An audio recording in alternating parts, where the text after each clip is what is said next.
Long Island, New York, Republic Aviation Factory Cafeteria. December 1956. The lunch rush is in full swing, 200 men packed into tables that smell like motor oil and coffee, and the particular sweat that comes from welding aluminum in winter.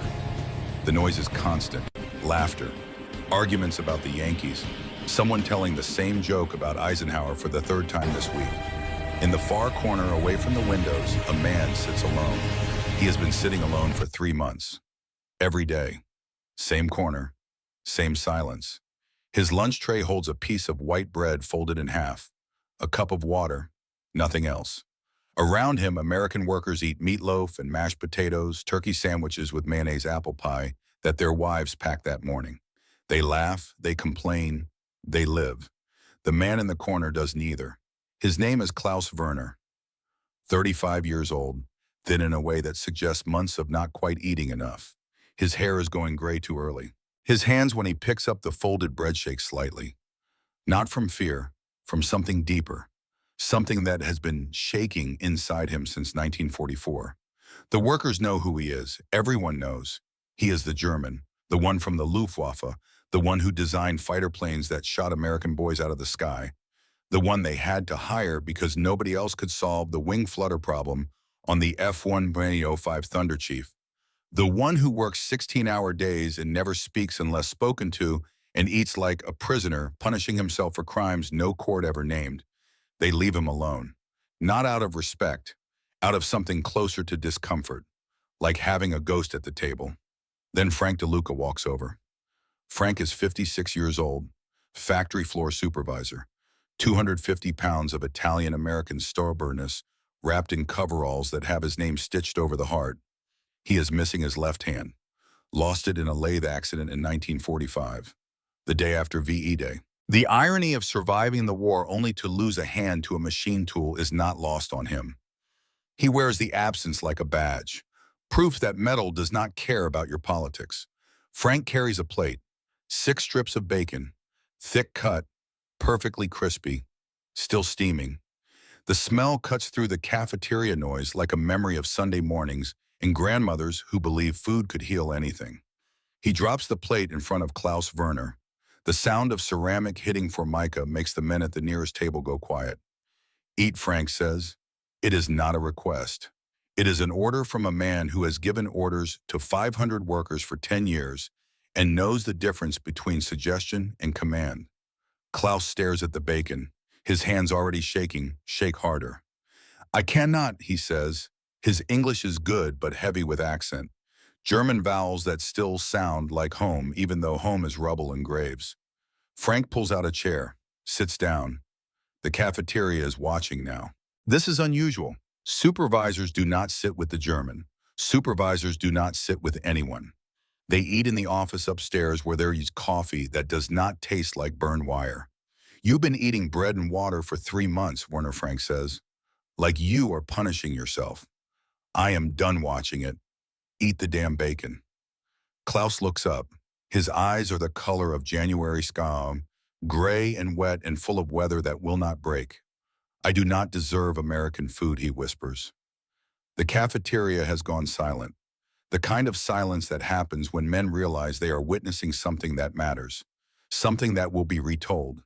Something that might explain the German who designs their aircraft and eats like a prisoner of war even though the war ended 11 years ago.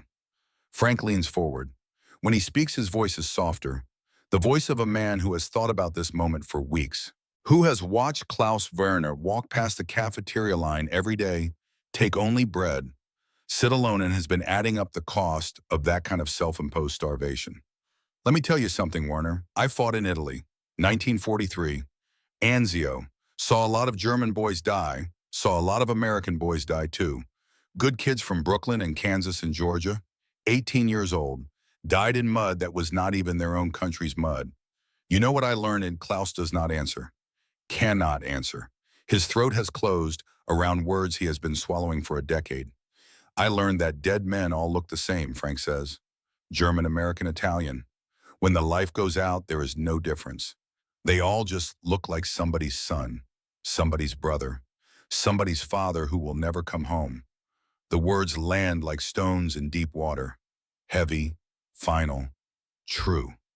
I killed your brothers, Klaus says. The words come out broken, each one a confession he has been carrying alone. The planes I designed, the Messerschmitt 262, they shot down B-17 SB-24S and American boys who should have lived, who should have married and had children and grown old. I killed them. Frank nods slowly. Yeah, probably. And American bombs killed your family. I read your file, Werner, your wife, your daughter, Stuttgart, March of 1944. So we are even on grief. Question is, what do we do now?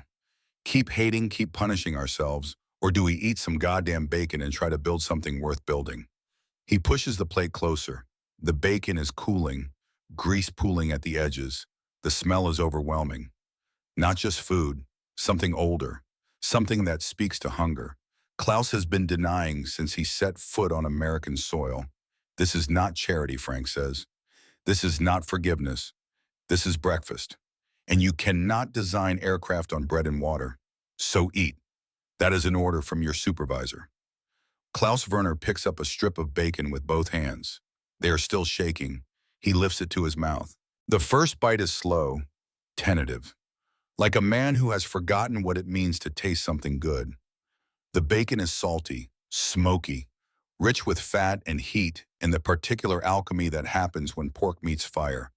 It is everything Klaus has been denying himself. Pleasure, sustenance, permission to be human again. He chews, swallows, and then something inside him breaks. Tears stream down his face. Not quiet tears, the kind that come from deep in the chest. From the place where grief has been locked away because opening that door means drowning. He is crying into bacon. In front of 200 American workers who built bombers during the war and now build fighters for the next war and do not know what to do with a German engineer sobbing over breakfast. Frank does not move, does not offer comfort, just sits, waits, understands that some things have to break before they can be fixed. When Klaus can finally speak, his voice is barely above a whisper.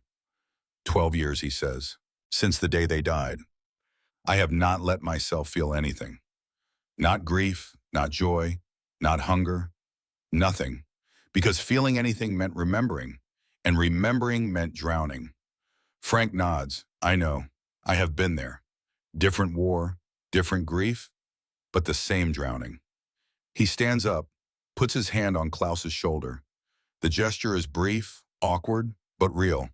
Tomorrow, same time you come through that cafeteria line and you order real food, Frank says. That is not a request. That is your supervisor telling you that starving yourself does not honor the dead. It just makes you useless to the living. And we need you not useless. We need you fixing wings so our pilots come home. Understood. Klaus nods. Cannot speak. Can only nod. Frank walks away. The cafeteria noise slowly returns. Men go back to their meatloaf and their jokes and their arguments about baseball. But everything has changed. The German is no longer invisible. The German has been seen. And in being seen has been given permission to be human again. Klaus Werner sits alone with 5.5 strips of bacon remaining on his plate. He eats them slowly. Each bite a small act of resurrection. Each bite permission to rejoin the world of the living. What happened next would change not just this man's life, but the lives of hundreds of men who flew the F-105 Thunder Chief into combat. Because sometimes the enemy does not fall to bullets or bombs. Sometimes they fall to bacon. Sometimes they fall to the simple radical act of being treated like a human being instead of a symbol. And sometimes that is how you win a war that everyone thought was already over. Welcome back. This is the story of Klaus Werner, former Luftwaffe engineer, designer of the Messerschmitt 262 jet fighter that terrorized Allied bomber crews in 1944 and 1945. A man who came to America not because he was forgiven, but because he had nowhere else to go. A man who spent 11 years punishing himself for crimes no one ever charged him with. A man who thought he deserved to starve. And this is the story of Frank DeLuca, Italian-American factory supervisor, World War II veteran who lost his left hand the day after victory in Europe. A man who made a promise to a dying Italian farmer in 1944. a promise that would connect him to Klaus Werner in ways neither of them could imagine. This is the story of the Republic F-105 Thunder Chief, the largest single-engine fighter ever built, a nuclear bomber disguised as a fighter jet, a machine designed to carry atomic weapons into Soviet territory at twice the speed of sound, a machine that should have failed, would have failed, except for the German engineer who designed its wings to bring pilots home instead of just destroying targets. But most of all, this is the story of what happens when enemies stop being symbols and start being men, when hatred gives way to bacon, when the past stops defining the future, when America does what America does best, turns the enemy into a neighbor, not through force, not through propaganda, but through the simple, stubborn kindness of one man who refused to let another man starve himself to death in the corner of a cafeteria. Klaus Werner was born in Stuttgart, Germany in 1921, the son of a mathematics professor and a piano teacher. Brilliant with numbers from an early age, the kind of child who could look at a bridge and intuitively understand the stress loads, who could see an airplane and know without calculation whether it would fly or fall. He was 17 when the war started, 19 when the Luftwaffe recruited him. Not as a pilot, as an engineer. They put him at a desk in Munich and told him to make their fighters faster, stronger, deadlier. And he did, because that is what engineers do. They solve problems. They do not ask whether the problem should be solved. They just solve it. By 1944, Klaus Werner was one of the youngest senior engineers at Messerschmitt. He worked on the Me-262, the world's first operational jet fighter, a machine so far ahead of its time that Allied pilots called it the Silver Demon, fast enough that conventional fighters could not catch it, deadly enough that it shot down American bombers by the dozens.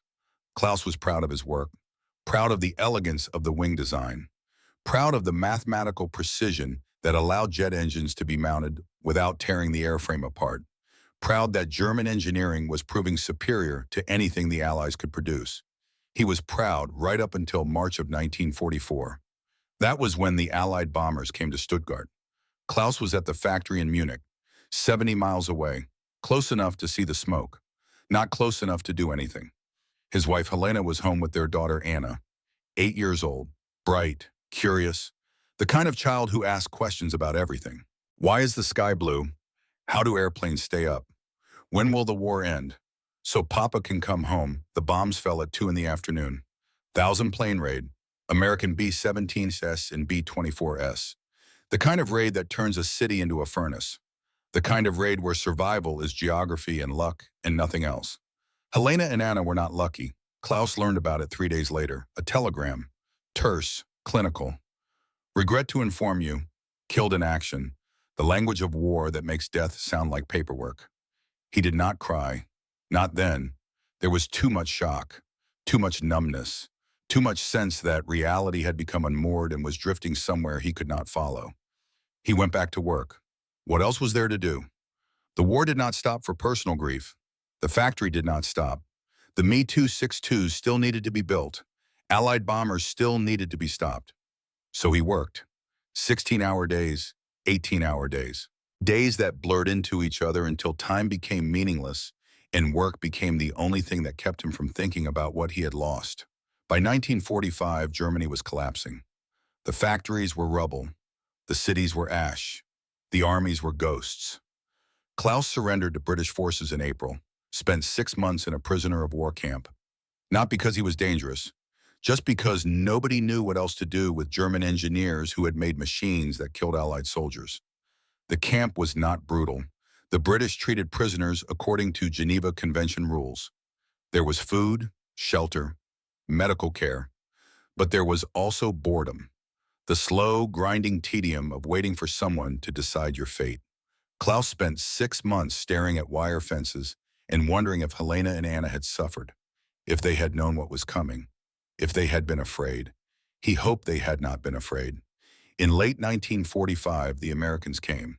They were recruiting, Operation Paperclip. The name sounded innocent, almost cheerful, but the reality was cold calculation. America wanted German scientists, German engineers, German expertise, because the war with Germany was over, but the war with the Soviet Union was just beginning. And wars are won by whoever has the best engineers. They offered Klaus a choice: stay in Germany and rebuild, or come to America and build for the country that had bombed his family to death.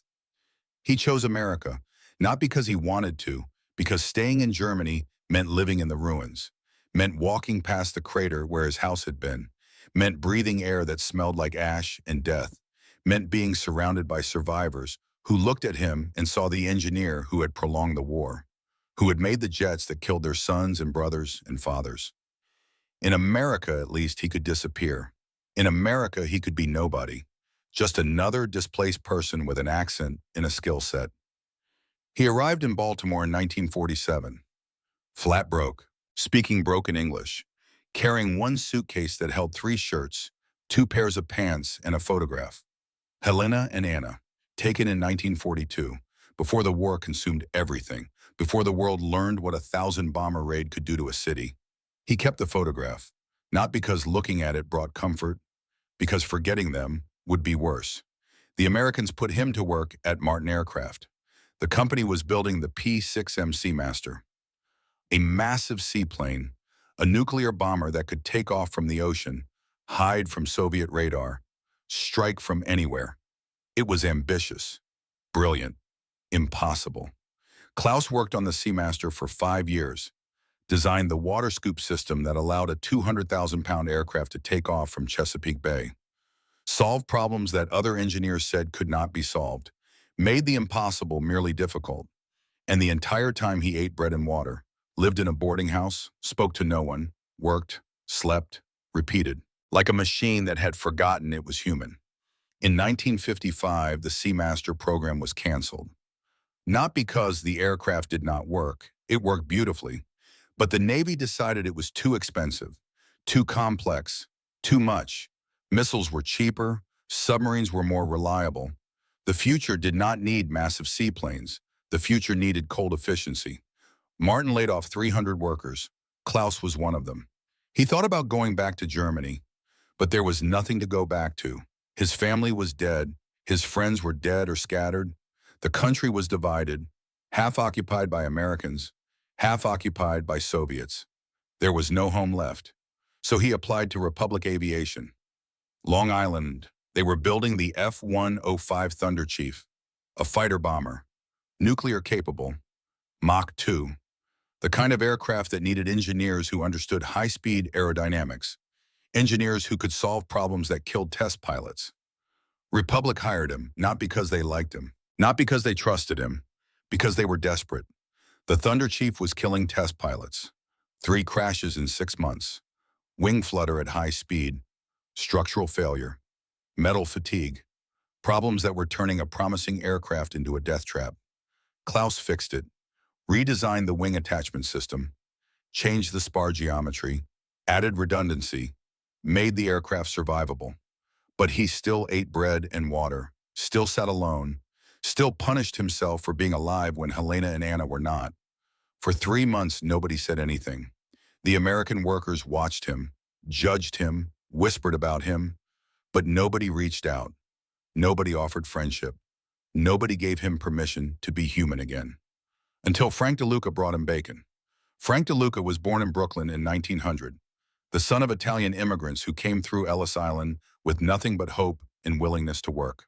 His father was a mason, built apartment buildings in Manhattan, came home every night covered in brick dust and cement powder.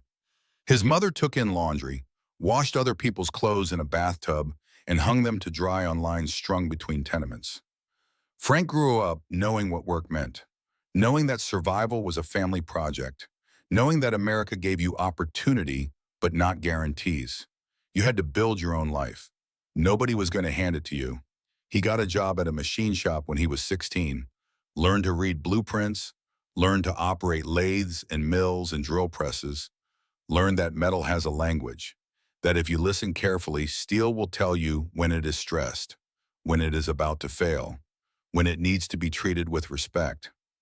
By 1940, he was a supervisor, 20 men under him, good men, immigrants like him, men who believed in craft, in precision, in doing the job right because your name was on it. Then the war came.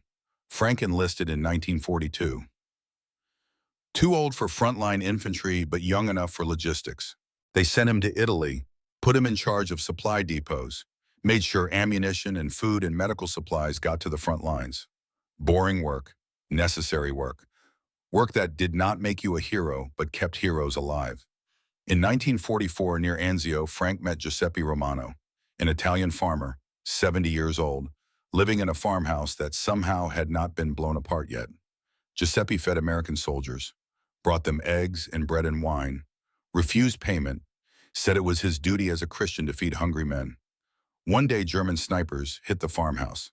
Giuseppe was carrying a basket of bread to American troops. He took 3 rounds in the chest, died in Frank's arms. His last words, spoken in broken English that Frank barely understood, were a request. Promise me, American. Promise you treat prisoners with dignity. Germans, Italians, whoever. They are men, not monsters. Promise me. Frank promised, not because he particularly wanted to, because a dying old man had asked him to, because saying no to a dying man seemed worse than saying yes. 3 months later, Frank lost his left hand. Lathe accident, May 9th, 1945. One day after victory in Europe. The war was over. Everyone was celebrating. Frank was trying to repair a damaged supply truck. The lathe grabbed his sleeve, pulled his hand in. The blade did not care that the war was over. The blade just did what blades do. They saved his life. Could not save his hand. Sent him home with a pension and a Purple Heart that felt like a joke. Wounded by a machine tool. Not exactly a glorious war story, but Frank went back to the machine shop, learned to work with one hand, learned that disability is only limiting if you let it be. By 1950, he was supervising again. By 1955, he was at Republic Aviation, 500 workers, building the F-105 Thunderchief, making sure American pilots had aircraft that would bring them home. And every day he walked past Klaus Werner, sitting alone, eating bread and water, starving himself, punishing himself, looking like every prisoner of war Frank had ever seen, looking like Giuseppe Romano had looked in those final moments, like a man who had given up on living but had not quite figured out how to die.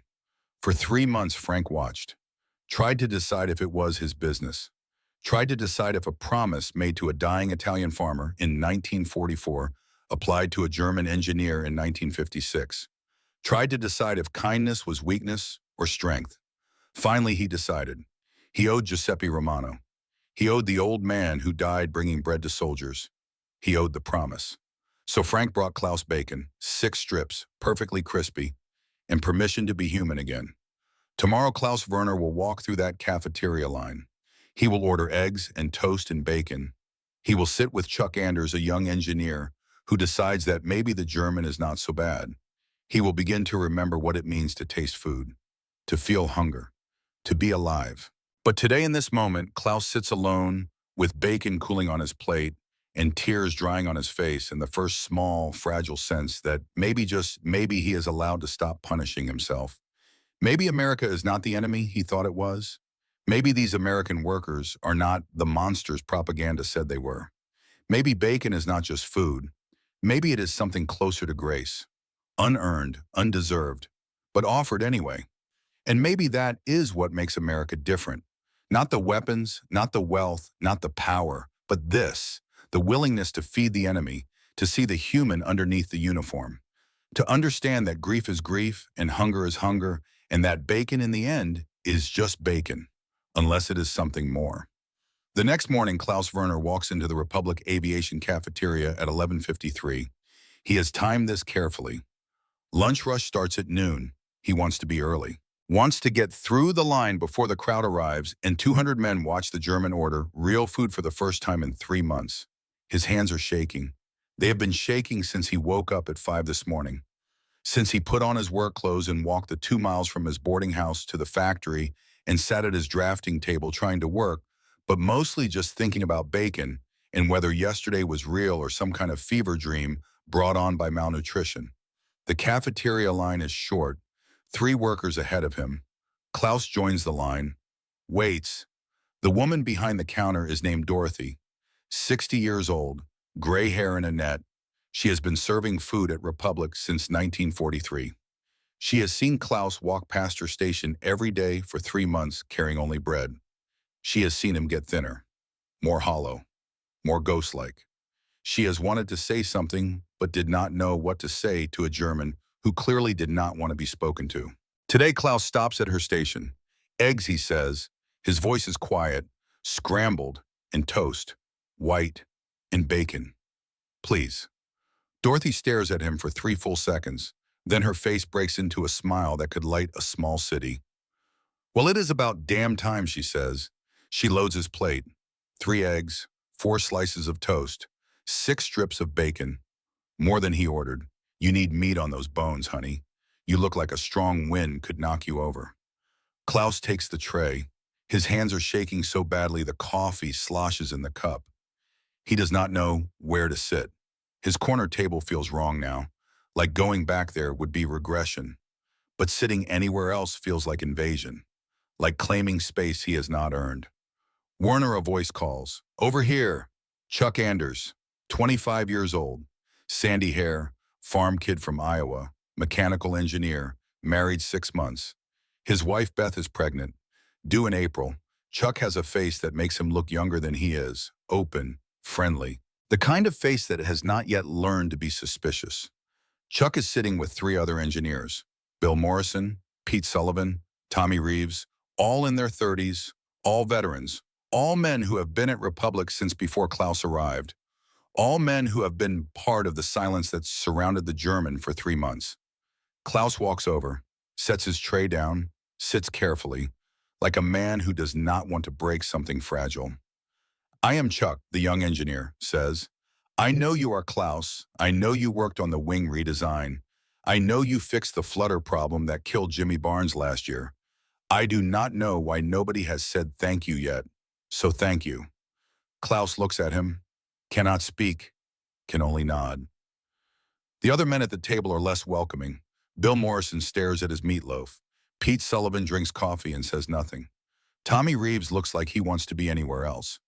But they do not leave. And that Klaus understands is something. Not acceptance, but not rejection either. Something in between. Something that might, with time, become tolerance. Klaus eats his eggs. They are hot, soft, rich with butter.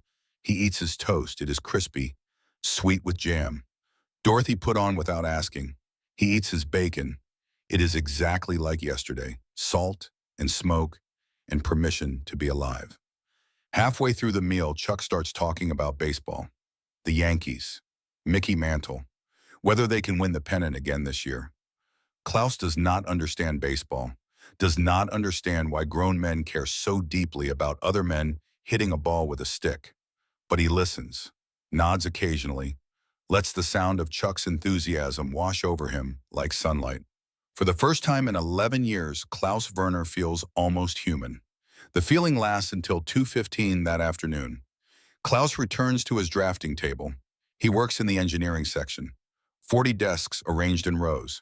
Windows on one side overlooking the factory floor where the F-105BS are being assembled. The noise is constant, riveting, welding, the high-pitched whine of power tools, the shouting of supervisors coordinating hundreds of workers building the most complex aircraft Republic has ever attempted. Klaus's desk is in the back corner, away from windows, away from supervisors, where he prefers to be, invisible. Today his desk is covered in grease, motor oil, thick, black, poured over his blueprints, soaking into the paper, ruining weeks of work, calculations for the new wing spar attachment system, stress analysis diagrams, wind tunnel data, all of it destroyed, deliberately, maliciously. There is a note, written on company letterhead, folded and placed on top of the grease puddle. Go back to Germany, Nazi. Klaus stands very still. He does not touch the grease, does not touch the note, just stares. His mind is trying to process what this means. Someone did this. Someone walked to his desk during lunch.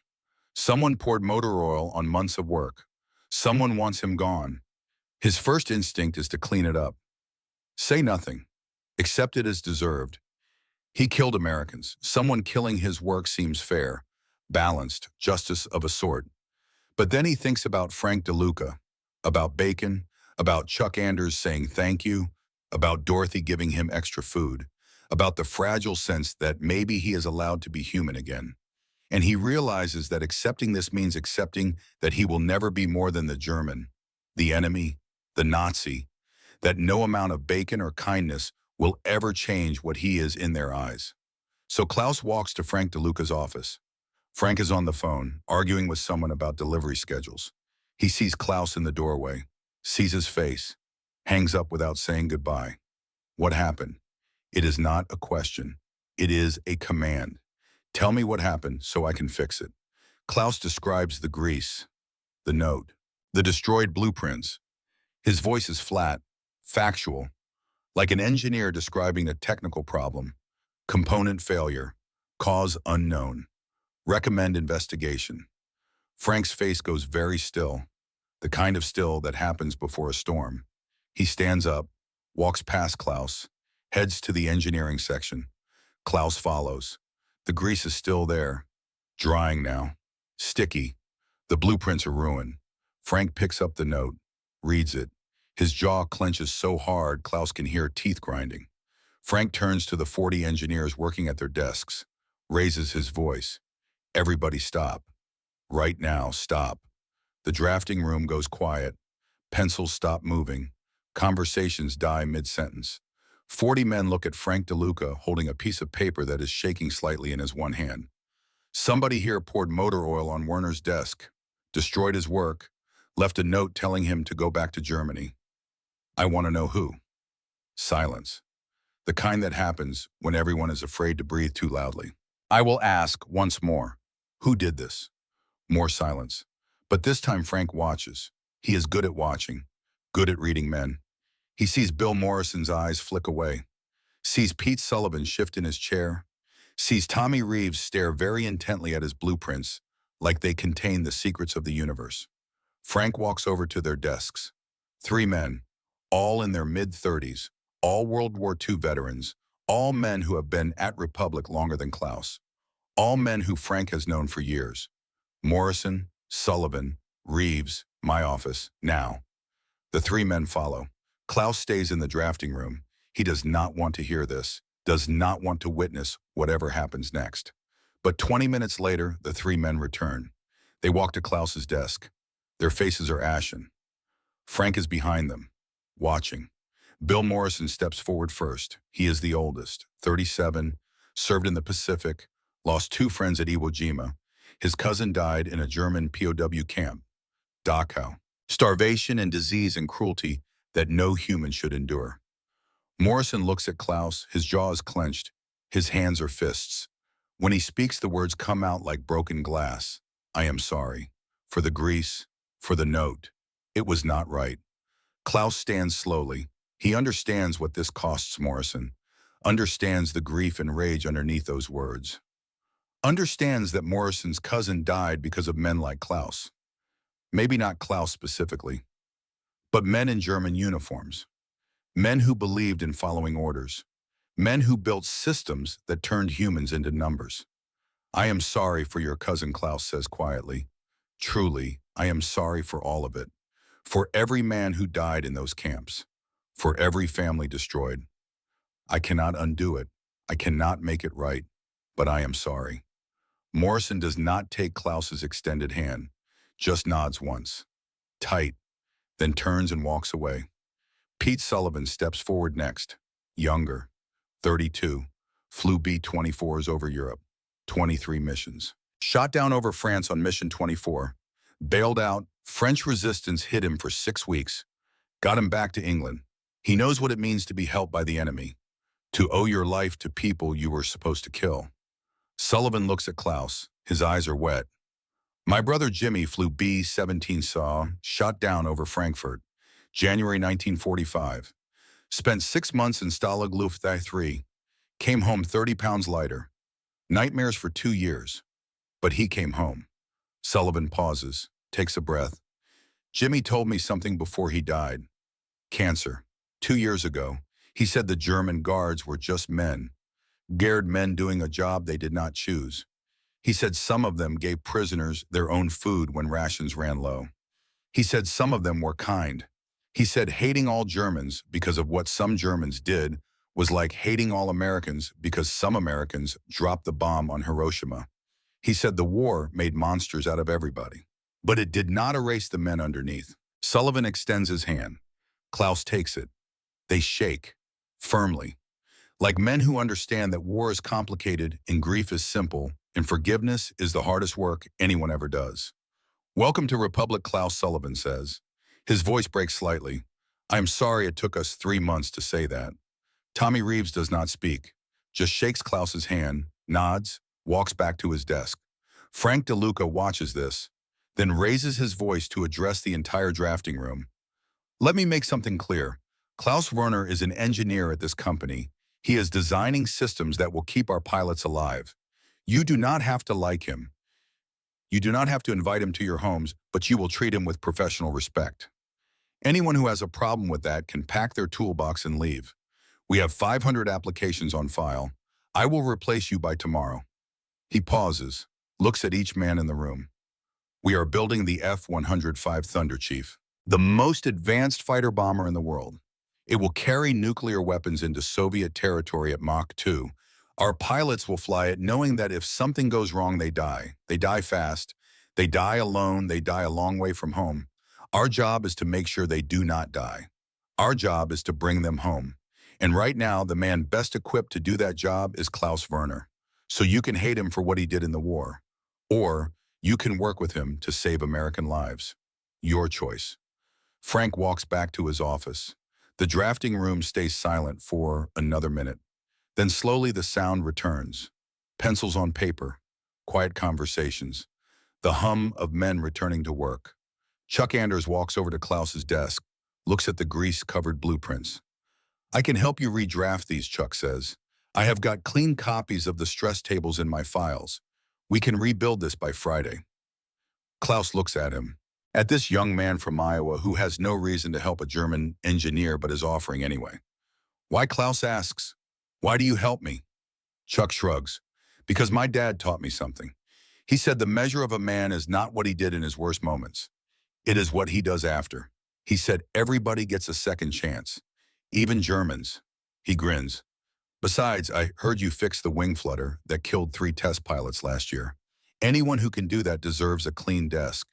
They work together for the rest of the afternoon, redrafting blueprints, recalculating stress loads, rebuilding what was destroyed. By 6 that evening, most of the work is restored. Klaus's hands are cramping. His eyes are tired. But something inside him has shifted, lightened. He is not alone anymore. Not entirely. Chuck Anders is helping him. Pete Sullivan said welcome. Even Bill Morrison apologized. It is not friendship, not yet, but it is something. A crack in the wall, light coming through. The next morning, Chuck arrives at Klaus's desk carrying 2 paper bags. "My wife Beth packed extra breakfast," Chuck says. "Figured you could use some real food." He unpacks the bags. 2 sandwiches, eggs and bacon and cheese on thick white bread. 2 apples. 2 thermoses of coffee. It is more food than Klaus usually eats in a day. "I cannot," Klaus starts. "You can and you will," Chuck interrupts. "Beth is pregnant. She is nesting. That means she is cooking for an army. If you do not eat this, I will have to eat both and I will explode. You would be doing me a favor." Klaus takes the sandwich. Bites, it is still warm. The eggs are squashed, the bacon is crispy, the cheese is melted perfectly. It tastes like someone cares whether he lives or dies. "Thank you," Klaus says quietly. They eat together, in silence mostly. But it is a comfortable silence, the kind that happens between men who are becoming colleagues. Maybe friends, maybe something more than enemies. This becomes routine. Every morning, Chuck brings 2 breakfasts. Every morning they eat together. Sometimes they talk about work. Sometimes Chuck talks about Beth and the baby coming in April, and his hopes that it is a boy, but honestly he will be happy with healthy. Sometimes Klaus talks about Stuttgart before the war, about his wife Helena, who played piano, about his daughter Anna, who wanted to be a dancer. The other engineers notice. Some disapprove, some shrug, some start joining them. By February, there are 5 men eating breakfast at Klaus's desk every morning. By March, there are 10. It becomes the unofficial engineering morning meeting, where problems are discussed, solutions proposed, bacon sandwiches consumed. Frank DeLuca watches this transformation, says nothing, but he smiles sometimes. Small, satisfied smiles, like a man who planted a seed and is watching it grow. The F-105 Thunder Chief is fighting them. The aircraft is magnificent on paper. 50 feet long, 35-foot wingspan. Powered by a Pratt & Whitney J75 engine that produces 26,000 pounds of thrust with afterburner. Top speed Mach 2.1. Combat radius 800 miles. Capable of carrying a single nuclear bomb or 6,000 pounds of conventional ordnance. It is the future. Fast, deadly, unstoppable. Except it keeps trying to kill test pilots. The problem is wing flutter. At high speed above Mach 1.8, the wings vibrate. Not minor vibration. Violent oscillation, the kind that tears metal apart. 3 test aircraft have crashed. 3 pilots have died. The Air Force is losing patience. Republic is losing money. The board is discussing whether to cancel the entire program. Klaus has been working on this problem for 6 months.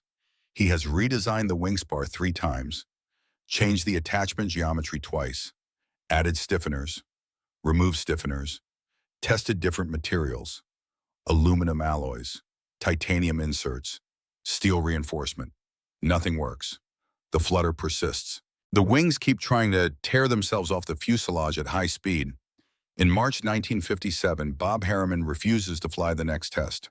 Bob is the chief test pilot, 29 years old, naval aviator, flew F-9 Panthers off carriers during Korea, survived 2 crashes, 3 emergency landings. He knows risk, he accepts risk, but he does not accept suicide. I am not getting in that aircraft until someone explains to me why the wings will not fall off. Bob tells Frank, I have got a wife and a baby daughter at home. I am not dying because we are in a hurry. Frank calls a meeting. Klaus, Bob, Chuck Anders, Bill Morrison, Pete Sullivan, 6 senior engineers. They gather in a conference room with blackboards covering every wall, blueprints spread across tables. Models of the F-105 wing sections sitting on shelves. Talk to me, Werner, Frank says. What is causing the flutter? Klaus stands at the blackboard, picks up chalk. His hands are not shaking anymore. 3 months of eating real food have steadied him. 3 months of Chuck's friendship have reminded him how to be human. 3 months of building something instead of destroying something have given him purpose. He draws wing cross-section, airflow lines, stress vectors. As he draws, he talks. His accent is still thick, but his confidence is absolute. This is what he knows. This is what he is good at. This is why America wanted him. The problem is not the wing structure itself, Klaus says. The structure is strong enough. The problem is resonance. At Mach 2, the airflow creates pressure waves. These waves hit the wing at specific frequency. The wing has a natural frequency. When these 2 frequencies match, resonance occurs. The wing amplifies the vibration instead of dampening it, like a bridge in wind, like Tacoma Narrows in 1940. He turns to face the room. We cannot change the airflow. We cannot change the natural frequency of the wing without complete redesign, which would take 2 years. But we can change the damping. We can absorb the energy before resonance builds. How? Bob asks. Klaus draws more, shows internal wing structure, proposes adding a system of hydraulic dampers, small pistons filled with fluid, positioned at critical stress points. They will absorb vibration energy, convert it to heat, prevent resonance from building to destructive levels. It will add weight, Klaus says, approximately 200 pounds per wing. It will reduce top speed by 0.05 Mach, but it will prevent catastrophic failure. It will bring you home. The room is silent, men studying his drawings, checking his math, looking for flaws. Chuck Anders speaks first. The math works. I verified the stress calculations. The damping coefficient is sufficient to handle the resonance frequencies we have measured. It should work. How long to build and test? Frank asks. 6 weeks, Klaus says, if we work fast. If we have budget, if the board approves. The board will approve, Frank says grimly, because the alternative is telling the Air Force we cannot deliver a working aircraft, which means Republic goes bankrupt. which means 2,000 workers lose their jobs. So yes, the board will approve. He looks at Bob. If Werner installs these dampers, will you fly it? Bob looks at Klaus. Really looks. Like he is trying to see past the German accent in the Luftwaffe past, in the designer of the ME-262, trying to see the engineer. The man. The person who now spends 18-hour days trying to solve a problem that has killed 3 men. If Werner says it will work, Bob says slowly, then I will fly it. Because I have watched him for 6 months. I have seen him eat lunch alone. I have seen him get grease poured on his desk. I have seen him apologize to men who hate him. And I have seen him keep working, keep trying, keep caring about whether American pilots live or die. So yes, if he says it will work, I trust him. Klaus feels something crack in his chest. Trust. An American test pilot trusts him. Trusts a German who designed machines that killed Americans. Trusts him with his life. I will not let you die, Klaus says quietly. I promise. I will not let you die. For the next 6 weeks, Klaus works like a man possessed. 18-hour days, 7 days a week. He sleeps at the factory, in the back room where they store drafting supplies. 4 hours a night on a cot Chuck brought from home. He eats breakfast sandwiches that Chuck delivers. Drinks coffee that Dorothy from the cafeteria brings in thermoses. Loses himself in calculations and metal and the absolute determination to solve this problem. To bring Bob Harriman home. To prove that a German can save American lives. Chuck works beside him. So does Pete Sullivan. Even Bill Morrison stays late some nights, helping, checking calculations, running to the machine shop to fabricate test components. These men who 6 months ago would not speak to the German are now working beside him, trusting him, believing in him. In late April 1957, the modified F-105 is ready. New hydraulic dampers installed in both wings. Every connection triple-checked. Every calculation verified. It is as ready as they can make it. Bob Harriman climbs into the cockpit at dawn. The sky is pearl gray, no clouds, perfect conditions for a test flight. Klaus stands on the tarmac watching. His hands are shaking again. Not from hunger, from fear. If he is wrong, Bob dies. If the dampers fail, Bob dies. If the calculations are off by even a small margin, Bob dies. Chuck Anders stands beside Klaus, puts a hand on his shoulder. It will work, Chuck says quietly. I checked your math. Morrison checked your math. Sullivan checked your math. It will work. Klaus cannot speak, can only watch as the F-105's engine spools up. 26,000 pounds of thrust igniting. The sound is overwhelming, physical, like being inside thunder. Bob taxis to the runway, accelerates. The F-105 lifts off, climbs, turns, heads east over Long Island Sound. For 20 minutes, Klaus watches the sky, waiting, praying to a God he stopped believing in when Helena and Anna died. Please, please let this work. Please let me bring him home. The radio crackles, Bob's voice, calm, professional, but with an edge of excitement, approaching Mach 2, no flutter detected, no vibration. Dampers are working. I repeat, dampers are working. This thing flies like a dream. Klaus's knees buckle. Chuck catches him. He holds him up. Around them, engineers and mechanics are cheering, shouting, slapping each other on the back. The Thunder Chief works. The problem is solved. Republic is saved. Bob lands 20 minutes later, climbs out of the cockpit, walks straight to Klaus, and hugs him, right there on the tarmac in front of 200 workers. Hugs the German engineer who saved his life. Thank you, Bob says. His voice is rough. You brought me home. Thank you. Klaus cannot answer, can only hold on to this American pilot and sob into his flight suit. Sob for Helena and Anna. Sob for all the pilots he killed with the Me-262. Sob for the 3 test pilots who died before he fixed the problem. Sob for everything he has lost and everything he has found, and the impossible grace of being forgiven by the people he hurt most. Frank DeLuca watches from his office window, smiles, thinks about Giuseppe Romano, about the promise he made in Italy 13 years ago, about treating enemies with dignity. About bacon and second chances and the strange alchemy that turns hatred into something closer to brotherhood. The Thunder Chief works. Klaus Werner fixed it, and in fixing it, fixed something in himself, something that had been broken since 1944, something that Bacon started to heal and trust finished healing. He is not the enemy anymore. He is Klaus, engineer, colleague, friend, and that makes all the difference. Bob Harriman goes home that night and cannot sleep. His wife Elizabeth is in bed beside him. Their daughter Sarah is 18 months old, sleeping in the nursery down the hall. Bob can hear her breathing through the baby monitor, soft, steady, innocent. A sound that reminds him why he tests aircraft, why he risks his life, why he trusts a German engineer with calculations that determine whether he lives or dies. But tonight, trust feels complicated. Elizabeth stirs, reaches for him in the dark.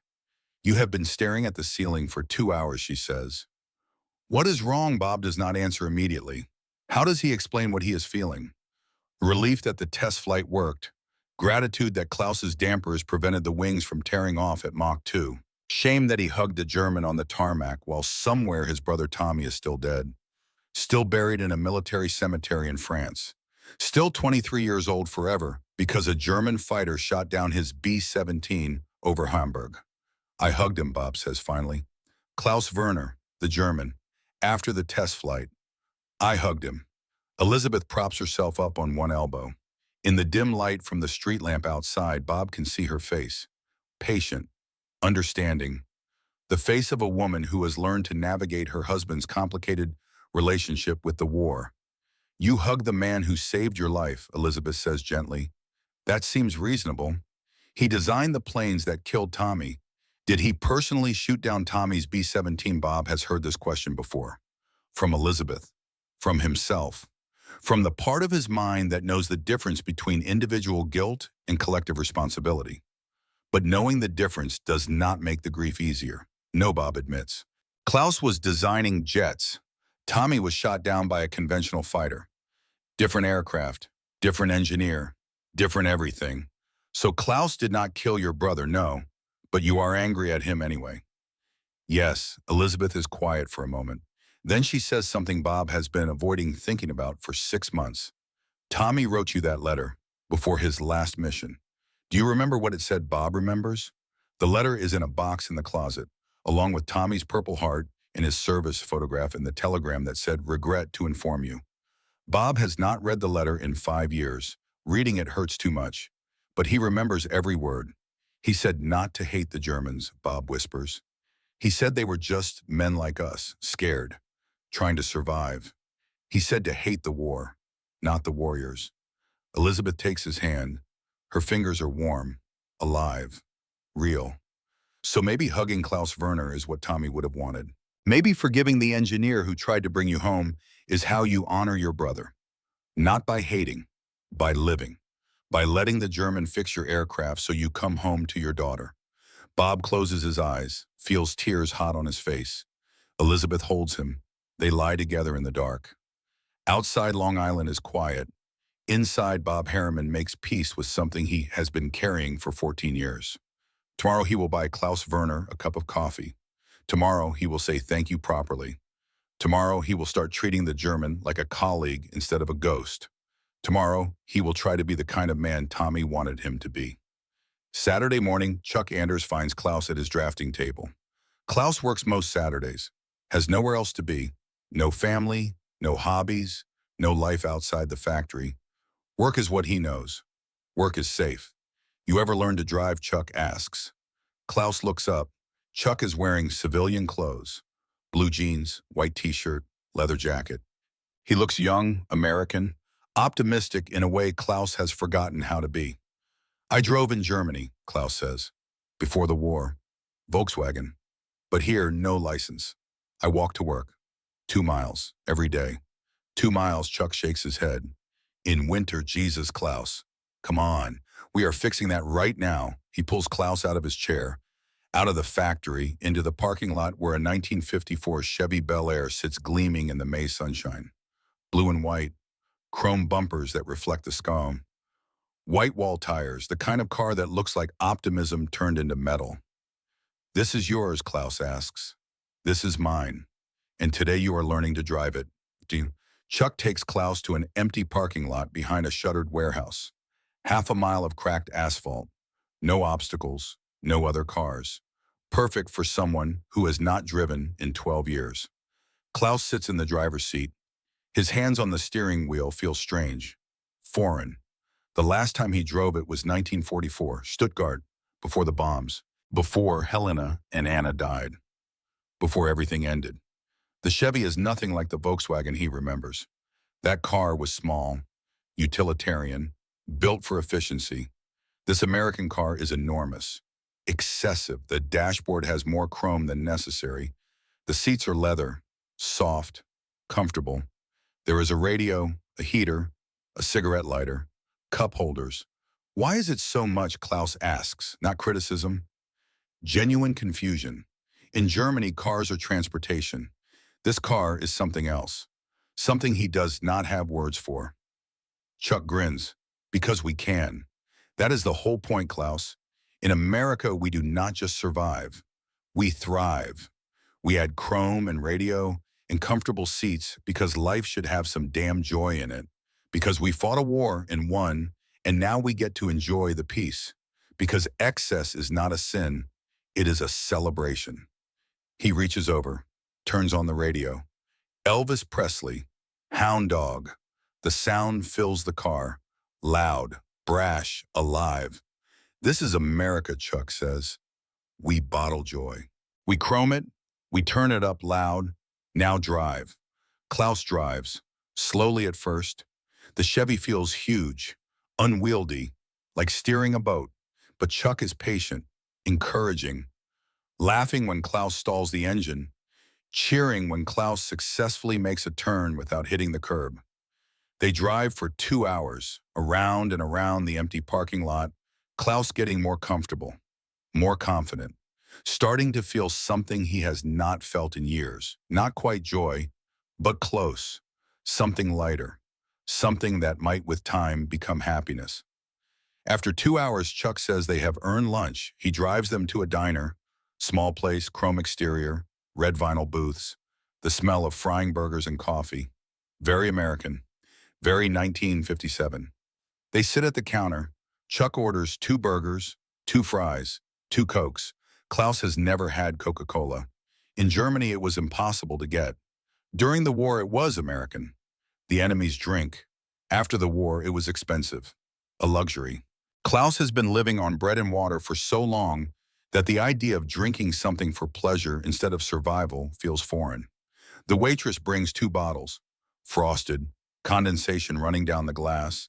She pours them over ice. The sound of liquid hitting ice cubes, the fizz, the particular brown color that somehow looks like summer. Chuck raises his glass to Klaus Werner, engineer, American in training, man who is finally learning that life is supposed to include Coca-Cola. Klaus picks up his glass, sips carefully. The first taste is overwhelming, sweet, more sweet than anything he has tasted in years. Carbonated, the bubbles sharp on his tongue. Cold, refreshing, perfect. And then something happens that Klaus does not expect. The taste reminds him of something, a memory. Anna, his daughter, 8 years old, sitting at the kitchen table in Stuttgart. This was 1943, before the bombs. Klaus had brought home a small bar of chocolate. Hard to get, expensive. But Anna's birthday was coming, and he wanted to give her something special. Anna had tasted the chocolate. Her eyes had gone wide. "Papa," she said, "this is happiness. This is what happiness tastes like." Klaus had laughed, kissed her forehead, promised that after the war they would have all the chocolate she wanted, all the sweet things, all the junk. He never got to keep that promise. Now sitting in an American diner drinking Coca-Cola, Klaus understands something.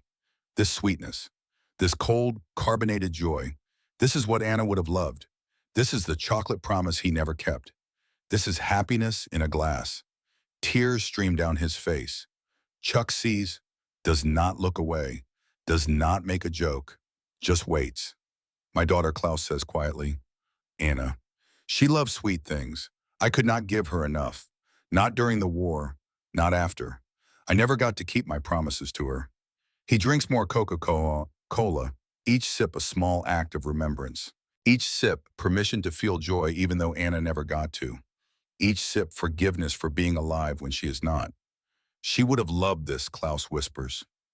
Yeah, Chuck says softly. She would have. They sit together.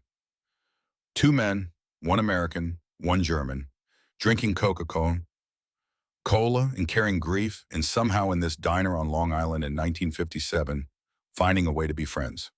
After lunch, Chuck drives Klaus back to the factory. But instead of dropping him at the gate, Chuck keeps driving, takes Klaus to his house. Small Cape Cod in Levittown. White siding, green shutters, postage stamp lawn. The kind of house that represents every American dream about ownership and stability in building a life. Beth Anders is in the front yard, 7 months pregnant, glowing with that particular energy that pregnant women have. She waves when she sees Chuck's Chevy pull up. Chuck brought the German home, she calls out. Good. I made too much pot roast again. You boys better be hungry. Klaus freezes. He has not been inside an American home. Not in 10 years of living in America. He has lived in boarding houses, barracks, factory dormitories, spaces that are temporary, impersonal.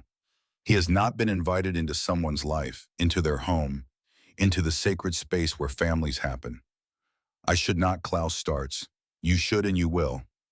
Chuck says, Beth has been cooking for 3 days. If you do not eat some of it, she will make me eat all of it, and I will die. You would be saving my life, which seems fair since I am teaching you to drive.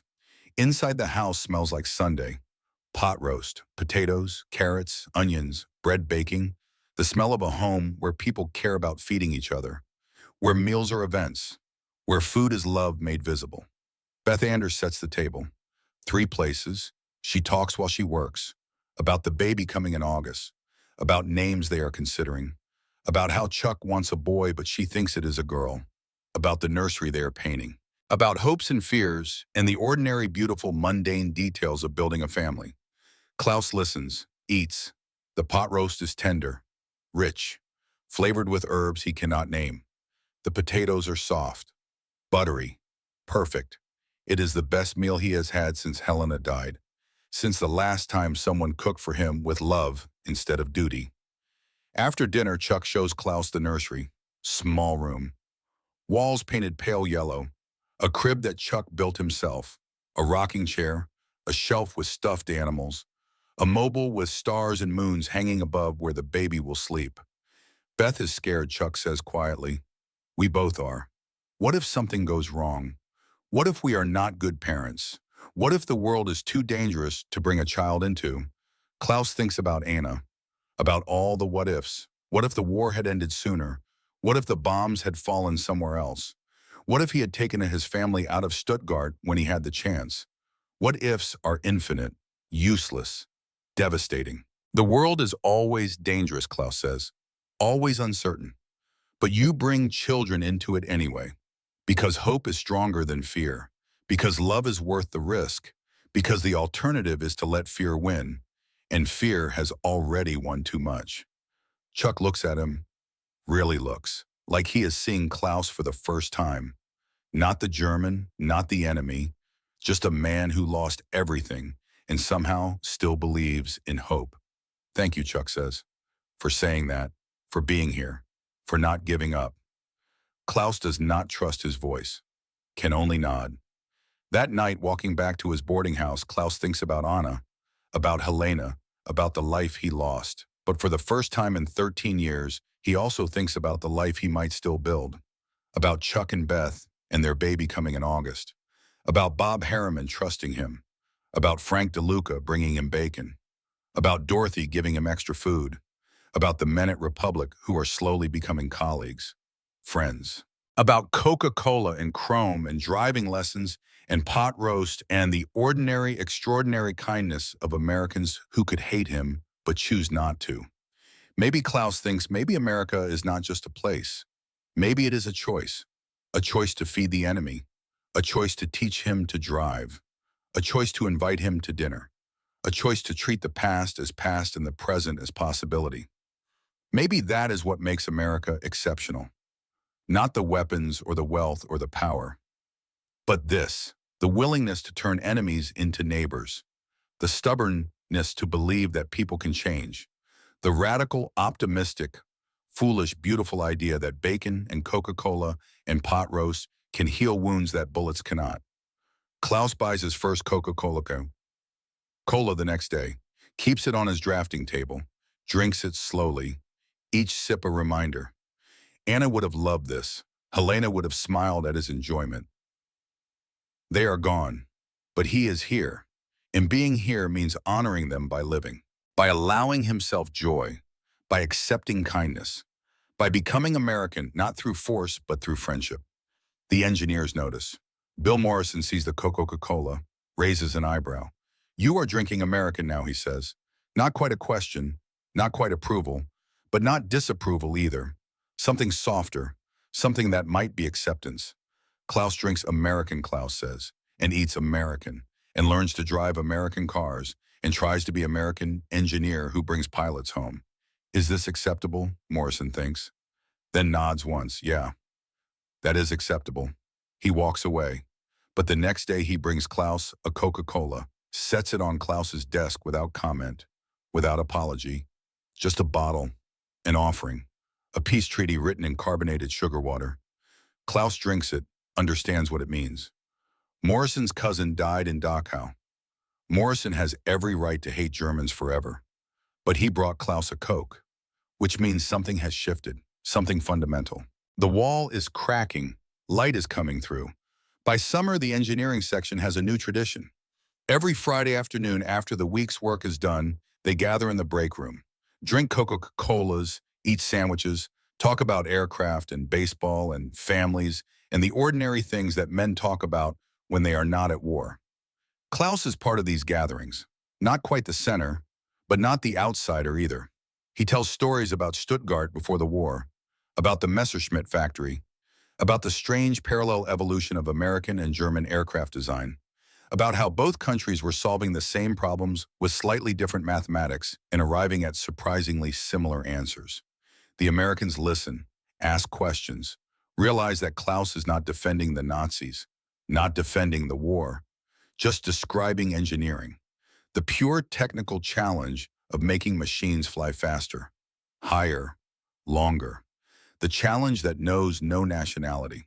That belongs to anyone who loves aircraft and mathematics and the particular beauty of solving impossible problems.